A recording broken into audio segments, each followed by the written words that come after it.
December 1944.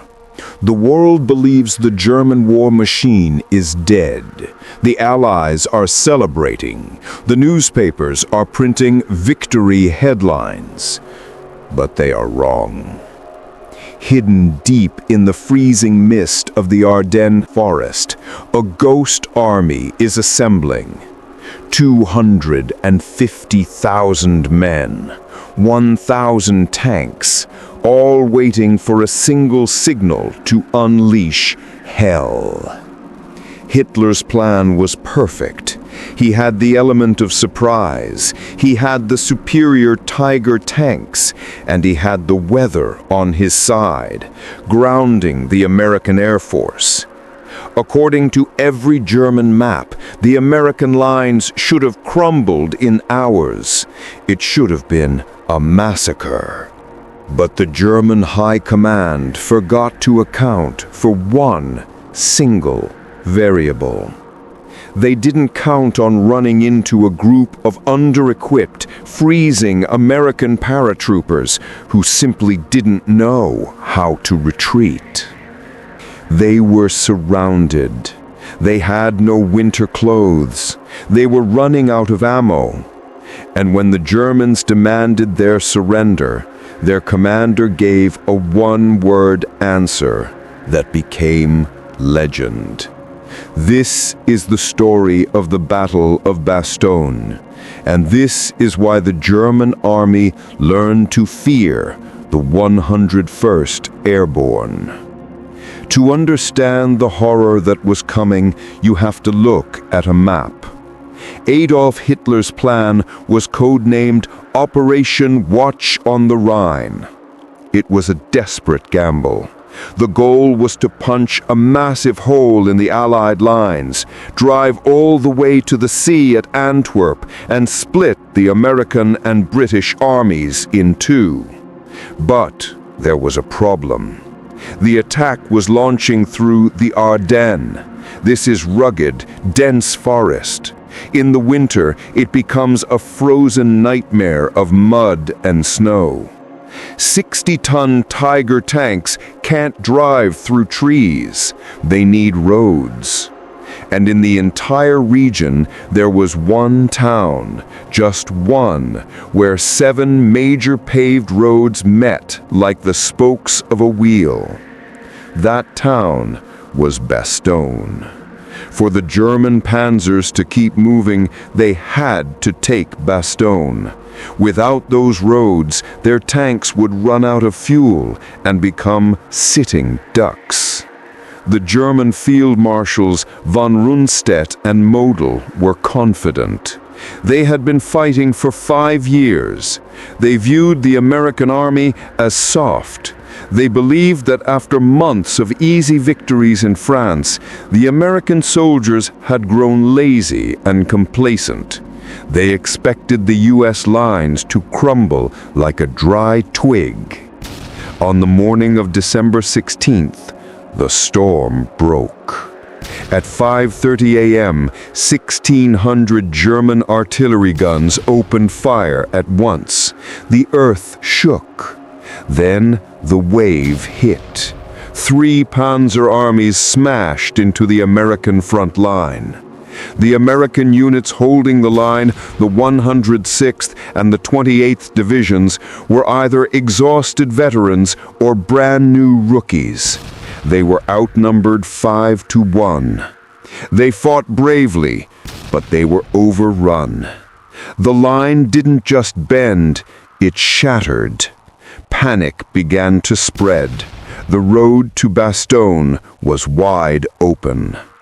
100 miles away, deep in France, the 101st Airborne Division was resting. These men had just survived the hell of Operation Market Garden. They were battered, they were tired. They had turned in their helmets for baseball caps and were looking forward to a football game. They thought their war was over for the winter, but they were wrong. Supreme Allied Commander Dwight Eisenhower saw the hole in the line. He knew he needed his best firefighters to put out the fire. The order came down, "Get the 101st moving." There was no time to prepare. They grabbed their rifles. They climbed into open-topped cattle trucks. They didn't have winter coats. Many didn't even have ammo. And as they drove east into the freezing night, they weren't driving to a battle. They were driving straight into a trap. The journey to Bastogne was a nightmare in motion. 11,000 men, 380 huge cattle trucks, one desperate highway. They drove with their headlights on, a violation of every safety rule in the book, because speed was the only thing that mattered. Inside the trucks, it was freezing. Remember, these men had no winter coats, no galoshes. Many were wearing standard summer uniforms in sub-zero temperatures.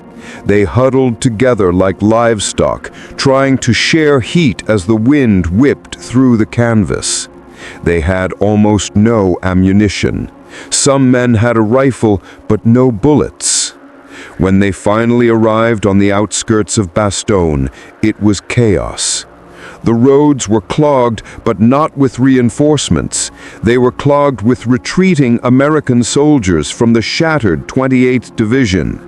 These broken men shouted warnings to the paratroopers. "Run! The Tigers are coming! You can't stop them!" A trooper from the 101st looked at a retreating soldier and famously said, "They've got us surrounded, the poor bastards." They jumped off the trucks, marched past the retreating columns, and dug in. They arrived just hours before the German vanguard. The first clashes happened in the tiny villages of Noville and Foy. The German Panzer commanders saw infantry digging foxholes in the snow. They thought this will be easy. They sent their tanks forward, expecting the Americans to run. But these Americans didn't run. Hidden in the fog, the paratroopers waited until the tanks were right on top of them. Then, flash, bang! Bazooka teams hit the German armor from the side. Machine gunners cut down the German infantry. The German advance slammed into a brick wall. For the first time in days, the German radio reports changed. They weren't fighting rookies anymore. They reported encountering elite troops with eagle patches. But holding the line came at a terrible price, and early on, the 101st suffered a catastrophic loss that would haunt them for the entire siege. The 326th Airborne Medical Company, the division's hospital, had set up just west of the town. They thought they were safe. They were wrong. A German armored column crashed through the lines and rolled straight into the hospital zone. There was no battle. It was a capture. In 10 minutes, the 101st lost its surgeons, its nurses, its medical tents, and almost all of its medical supplies. Let that sink in. Before the main battle even began, the division had lost the ability to perform surgery. If you were shot, if you stepped on a mine, if shrapnel tore into your body, there was no morphine to kill the pain. There was no plasma to replace your blood. You were on your own. The soldiers knew this. They knew that getting hit meant a slow, agonizing death in the snow. But they didn't break. They just dug their holes deeper. They realized they were now the only thing standing between Hitler and victory.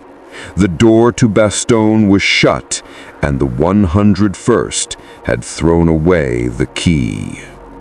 By December 21st, the trap had snapped shut. The 47th Panzer Corps swung around the south. The 2nd Panzer Division swung around the north. They met behind the town. Bastogne was now an island, a white circle of American resistance in a sea of German red. Inside the perimeter, conditions were medieval. The temperature dropped to 0. The ground was frozen so hard that digging a foxhole took hours of chipping away with a shovel. Men slept in pairs. One slept while the other rubbed his feet to stop the frostbite. If you stopped moving, you froze. Fog blanketed the ground, meaning the American Air Force was grounded. No supplies, no air support, just the cold. The Germans knew the Americans were suffering.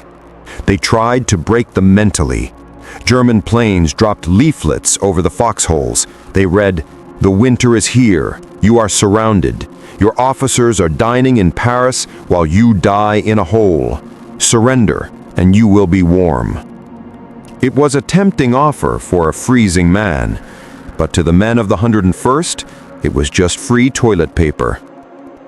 This is where the legend of the Band of Brothers became real. It wasn't about patriotism anymore. It was about the man next to you. Veterans recall sharing a single frozen can of beans between 3 men. They remember melting snow in their helmets to drink. They remember singing Christmas carols in whispers while German patrols walked just 50 yards away. They were battered. They were hungry. But they were together. December 22nd. The Germans decided they had waited long enough. Around noon, 4 German soldiers walked out of the woods waving a white flag. 2 privates and 2 officers. They weren't attacking. They were carrying a message. The soldiers were blindfolded and taken to the command post. They handed over a typed letter addressed to the American commander of the encircled town of Bastogne. It was an ultimatum. It stated that the Americans were totally surrounded. It warned that if they didn't surrender within 2 hours, German artillery would annihilate the town. The message was run up the chain of command to General Anthony McAuliffe. McAuliffe was tired. He hadn't slept in days. When his operations officer woke him up and told him the Germans wanted a surrender, McAuliffe was confused. He asked, "They want to surrender to us?" The officer corrected him. "No, sir. They want us to surrender to them." McAuliffe laughed. He looked at the paper, crumpled it in his hand, and muttered 2 words. "Aw, nuts."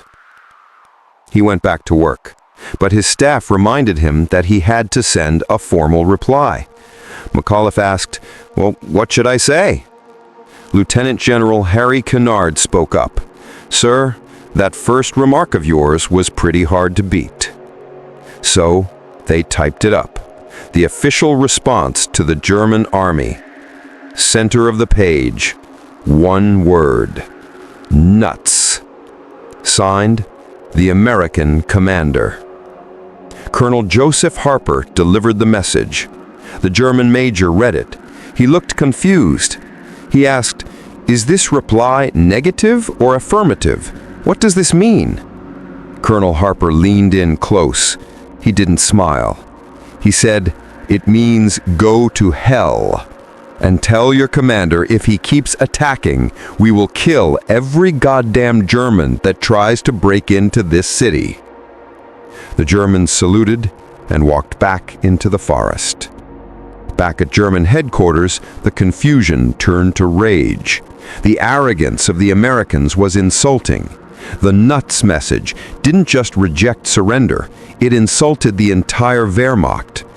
And the Germans decided that if the Americans wouldn't surrender, they would have to be erased.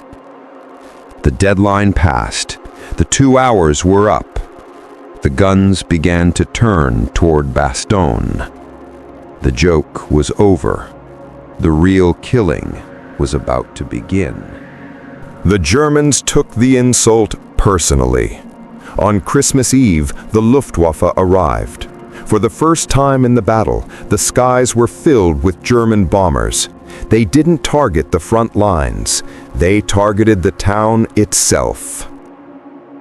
Bastogne was turned into a cauldron of fire. Incendiary bombs smashed into the aid stations. Buildings collapsed into the streets. The symbol of American resistance was being dismantled, brick by brick. In the cellars, civilians and wounded soldiers huddled together, singing Christmas carols to drown out the sound of the explosions. Morale was hanging by a thread. But the biggest problem wasn't the bombs. It was the ammo. The artillery batteries were running on fumes. They were down to 10 rounds per gun per day. Commanders gave a terrifying order: do not fire unless you see the tank's hull. They were fighting the entire German army with empty guns.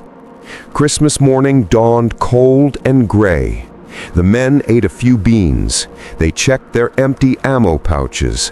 They looked at the gray sky, praying for a miracle.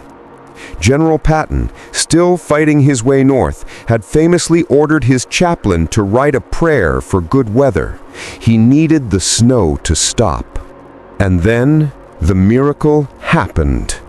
On the morning of December 26th, the wind died down. The gray fog that had choked the battlefield for weeks suddenly vanished. For the first time, the soldiers looked up and saw something they hadn't seen since the battle began: blue sky. A roar began to fill the air. Not the rumble of tanks, but the hum of engines. Hundreds of C-47 transport planes appeared over the horizon. Suddenly, the sky blossomed with color. Red, yellow, and blue parachutes rained down on Bastogne. It was everything they needed: ammunition, medical supplies, food, even Lucky Strike cigarettes. The soldiers cheered. They ran out of their foxholes, waving their helmets. It was like manna from heaven. But the C-47s weren't alone. Behind them came the P-47 Thunderbolts, the Jugs. The American Air Force was back in the fight. They dove on the German Panzer columns trapped on the narrow roads. They unleashed rockets and 50 caliber machine gun fire. The hunters became the hunted. German tanks exploded, supply trucks burned, the ring of steel around Bastogne began to melt under the heat of American air power. The German commander looked up at the sky and knew the gamble had failed. The 101st had survived the storm. Now it was their turn to hand out the punishment.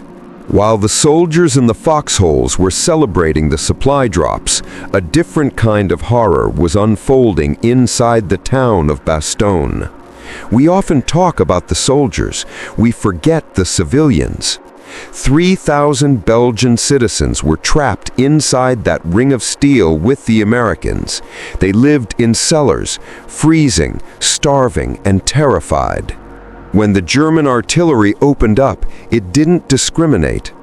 One tragic report from the 101st describes a Christmas dinner. A Belgian family had invited 2 American soldiers to share their meager food.